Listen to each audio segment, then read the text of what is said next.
ശ്രീദാസ് തന്നെ പറയുന്നുണ്ട്, വേണ്ടി വന്നാൽ കൊല്ലാനും കൊല്ലിക്കാനും അദ്ദേഹത്തിന് അറിയാം. അപ്പോൾ കേട്ടല്ലോ.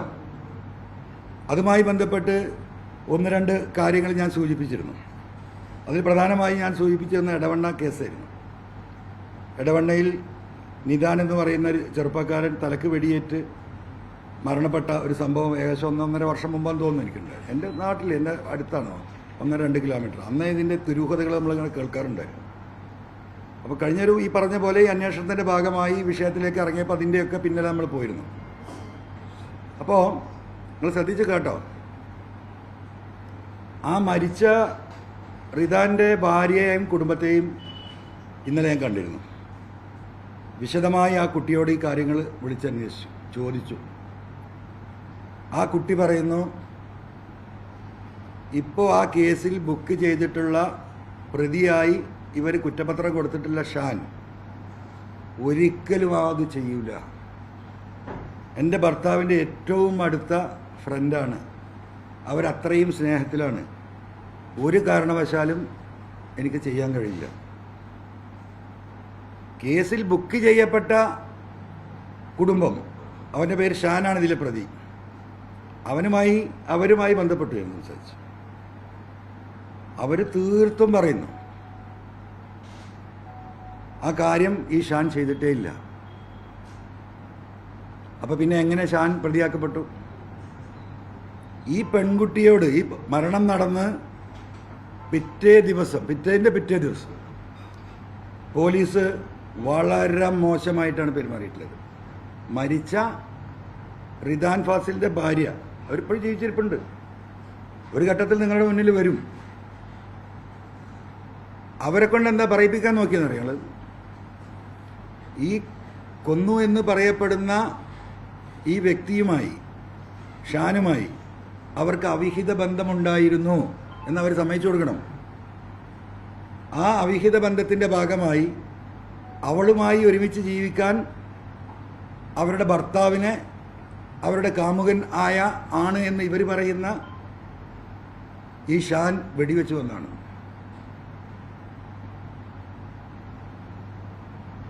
അങ്ങനെ ഈ കുട്ടിയെക്കൊണ്ട് ഇത് പറയിപ്പിക്കാൻ വളരെ ഭീകരമായി 3 ദിവസം പോലീസ് മർദ്ദിച്ചു.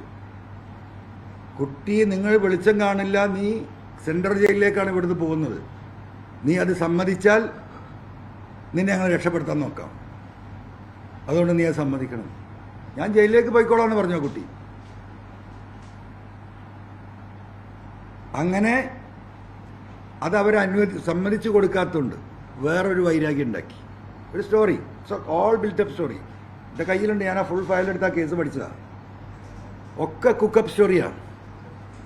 അത് കഴിഞ്ഞ് കൊന്നു എന്ന് പറയുന്ന ഈ ഷാൻ്റെ കുടുംബം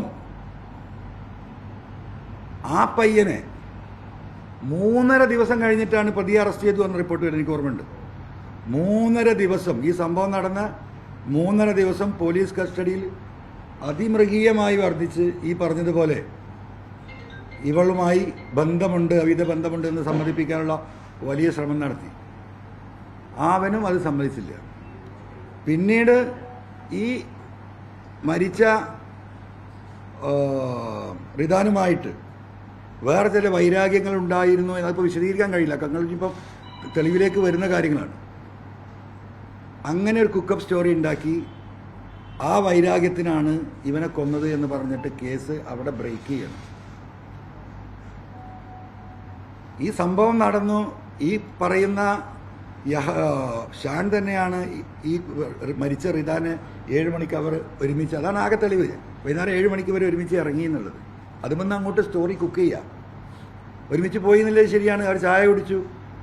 അവരൊരു വണ്ടി വാടകയ്ക്ക് എടുത്തിരുന്നു, റെൻ്റേ കാറിന്, ഈ കൊണ്ടോട്ടി ഭാഗത്തുനിന്ന്. അവിടെ ആ പൈസ കൊടുക്കാൻ വേണ്ടിയിട്ട് ഇവൻ്റെ ഫ്രണ്ടിന് വേണ്ടി, മരിച്ചവൻ്റെ ഫ്രണ്ടിന് വേണ്ടി എടുത്ത വണ്ടി ഇരുന്നു. അപ്പോൾ ആ പൈസ എത്തിയപ്പോൾ അത് കൊണ്ടു കൊടുക്കാൻ വേണ്ടിയിട്ടാണ് ഇവനെ വിളിച്ചത്. അങ്ങനെ അവർ പോകാൻ വേണ്ടിയിട്ട് അവിടുന്ന് വീട്ടിൽ നിന്ന് ഇവനെയും കൂട്ടി ഇറങ്ങി ജാമിയ കോളേജിൻ്റെ അവിടെ എത്തി. അവരൊരു ചായ കുടിച്ച് ഒരു സിഗരറ്റ് വലിച്ച് പോകാൻ വണ്ടിയില്ല. ഈ വന്നവൻ്റെ സ്കൂട്ടറിലാണ് പോയിരിക്കുന്നത്. അപ്പോൾ വേറൊരു വണ്ടിയും കാത്ത് നിൽക്കുകയാണ്. അതിനിടയിൽ ഇവന് ഫോൺ വന്നു എന്ന് പറഞ്ഞു, ഈ മരിച്ചവന്. അപ്പോൾ ആ ഫോൺ കട്ട് ചെയ്തിട്ട് ഈ ഷാനിനോട്, ഈ കൊന്നു എന്ന് പറയുന്നതിനോട് പറഞ്ഞു നമ്മളൊന്ന് പോകുന്നില്ല, എനിക്കിൻ്റെ വേറെ ഫ്രണ്ട്സ് വരുന്നുണ്ടെന്നുണ്ട്. ഇവരവിടുന്ന് പിരിയാണ്. ഇവനീ സ്കൂട്ടർ ഓടിച്ചവൻ വീട്ടിലേക്ക് പോവുകയാണ്. പിന്നെ ഈ പറയുന്ന ഇവൻ്റെ വീട്ടിന് തൊട്ടടുത്ത മലൻ്റെ മുകളിലാണ് ഈ കുന്നുപുറത്തെ സംഭവം ഉണ്ടായത് നിങ്ങൾക്കറിയാം. അപ്പോൾ ആ വീട്ടിൽ നിന്ന് ഇവൻ്റെ കൂടെ വന്നു എന്ന ഒറ്റ കാരണം വെച്ചിട്ടാണ് ഇവനെ ഇതിൽ പ്രതിയാക്കുന്നത്. അപ്പോൾ അതിനൊരു പ്രധാന കാരണമായിട്ട് പോലീസുമായി ബന്ധപ്പെട്ട ഇൻവെസ്റ്റിഗേഷൻ ടീമുമായി ബന്ധപ്പെട്ട ചില പോലീസ് ഉദ്യോഗസ്ഥരിൽ നിന്ന് എനിക്ക് മനസ്സിലാക്കാൻ കഴിഞ്ഞത്, ഈ മരിച്ചവൻ ഈ സ്വർണ്ണക്കള്ളക്കടത്തുമായി ബന്ധപ്പെട്ട കരിപ്പൂരിൽ നടക്കുന്ന ഒരുപാട് ഇൻഫർമേഷൻ അവൻ്റെ കയ്യിലുണ്ട്. അവൻ്റെ ഫോണ് വേറൊരു കേസിൽ കുടുക്കിയോണ്ട് തട്ടിയെടുക്കാൻ പോലീസ് ഒരു ശ്രമം നടത്തി, അതിലത് പരാജയപ്പെട്ടു. മാത്രമല്ല ചില പോലീസ് ഉദ്യോഗസ്ഥരോട് ഞാനിത് വെളിപ്പെടുത്തുമെന്ന് അവൻ പറഞ്ഞിട്ടുണ്ടെന്ന് പറഞ്ഞു. ഇതൊക്കെ നീ പൂർണ്ണമായിട്ടും ഇനി വരാൻ പോകുന്ന അന്വേഷണത്തിന് പരിധിയിൽ വരേണ്ടതാണ്. അങ്ങനെ ആ ഒരു മോട്ടീവിലാണ് ഇവനെ കൊല്ലിച്ചത് എന്നാണ് ഇതുമായി ബന്ധപ്പെട്ടവർ സൂചിപ്പിക്കുന്നത്.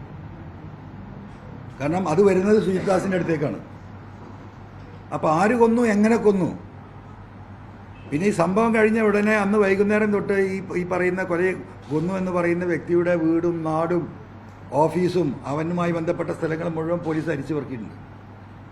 3.5 ദിവസം കഴിഞ്ഞിട്ട് അവനോട് പറയാണ്, നിന്നെ വീട്ടിലൊന്ന് കൊണ്ടുപോകാൻ, വീട്ടിലൊരു പോയി വരേണ്ട ഒരു ആവശ്യമുണ്ട്. അങ്ങനെ ഇവർ സെർച്ചിന് പോവുക, ഏത് തോക്ക് കണ്ടെത്തണല്ലോ. പോലീസ് അരിച്ചു പറിക്കുക, 2-3 ദിവസമായിട്ട് പോലീസ് അരിച്ചു പറിക്കുക. പോലീസിൻ്റെ അറ്റൻഷനുള്ള വീടാണ്. ആ വീടിൻ്റെ അകത്തേക്ക് കയറുന്നു, റൂമിൻ്റെ ഉള്ളിലൂടെ ഇങ്ങനെ നടക്കുന്നു. അപ്പോൾ പെട്ടെന്ന് കട്ടിലിൻ്റെ ചുവട്ടിൽ ചെറിയൊരു പ്ലാസ്റ്റിക് കവർ കാണുന്നു. ഒരു പോലീസുകാരൻ കാലുകൊണ്ട് ഇങ്ങനെ തട്ടി, എന്താ കിടക്കുന്നു തോക്ക്. അങ്ങനെ തോക്ക് റിക്കവറി. ഈ ഫാസിലിൻ്റെ മരിച്ചവൻ്റെ കയ്യിൽ 2 ഫോണുണ്ട്. ഒരു ഫോണ് ഈ പറയുന്ന ഇത്തരത്തിലുള്ള ഇൻഫർമേഷനിലെ ഫോണെന്ന് അറിയാൻ കഴിഞ്ഞ്, ഒന്നാമത് സാധാരണ ഉപയോഗിക്കുന്ന ഫോൺ. ഈ 2 ഫോൺ ഇതുവരെ കിട്ടിയിട്ടില്ല, പോലീസ് റിക്കവറി ഇല്ല. അപ്പോൾ ഈ 2 ഫോണും ഇവനെടുത്തു. ആര്? ഈ പേരൻ്റെ കൺഫ്യൂഷനോ, ഈ കൊന്നു എന്ന് പറയുന്നത് എന്താണ്, ഷാൻ. അത് ചാലിയാർ പുഴയിൽ എറിഞ്ഞു എന്ന് നീ പറയണം. എടവണ്ണ പാലത്തിൻ്റെ മുകളിൽ നിന്ന് എടവണ്ണ പാലത്തിലൂടെ തന്നെ വീട്ടിലേക്ക് പോവാം. അങ്ങനെ അവനവിടെ കൊണ്ടുവരുന്നു, പാലത്തിൽ നിർത്തുന്നു. സിനിമയിലെ കാണുന്ന ഇങ്ങോട്ടാണ് എറിഞ്ഞതെന്ന് പറയുന്നു. ഭയങ്കര സ്കൂബ ടീം വരുന്നു. 3-4 ദിവസം മുങ്ങുന്നു, പൊങ്ങുന്നു, ഒരു സംഭവമില്ല. തോക്ക് എവിഡൻസ് പോയി. 2 ഫോണും മിസ്സിങ്ങാണ്. ഏറ്റവും വലിയ തെളിവുള്ള സാധനം അതാണ്. ഇങ്ങനെ കുക്കപ്പ് ചെയ്ത കേസ് ഞാൻ മറ്റിലേക്ക് കിടക്കുന്നില്ല, ഞാനത് സൂചിപ്പിച്ചുകൊണ്ട് മാത്രം ആ വിഷയം ഇവിടെ സൂചിപ്പിക്കുകയാണ്.